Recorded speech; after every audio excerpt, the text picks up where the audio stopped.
So we're here at the center of Belgrade. This is their parliament building. That is where the location of our Airbnb. No? So we're staying in our Airbnb. This is their parliament building. These are the shops along the road. So we're having a walking tour here in Belgrade. So they have these mga trees. Okay. Old na parliament building din, no? Okay. It's the old parliament building. Old or current? Isang sabi sa map kasi is this is a parliament building eh. Hindi yung mga trees nila dito. Here, so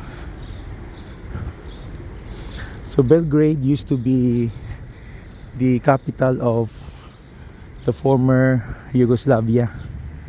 Now when it was split up into different republics, Belgrade is retained by Serbia. Serbia.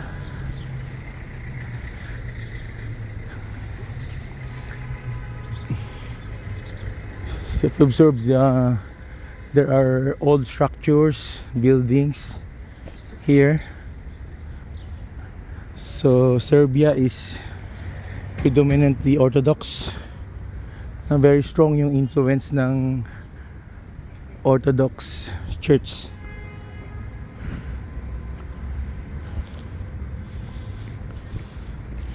Your very nice structure. It's a church. Okay. I think that is the Orthodox Church. Yung yan, that's it. I know what is that building. We're just trying to walk around. Dito sa parliament building nila. Ang ganda yung very nice yung structure nila. Yan, I'll just go around because tomorrow morning we'll be taking a bus going to Budapest, Hungary. Hungary naman. You know what is building? Ano yung building na to? You have yung mga that is yung church. No, I think it's the Orthodox Church. And this is the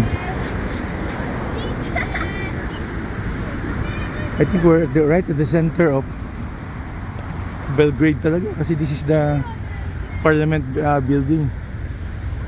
Yung reference natin.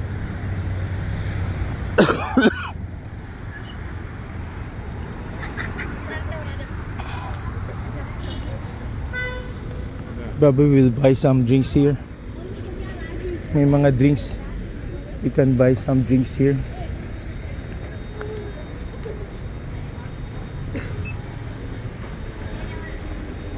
Okay.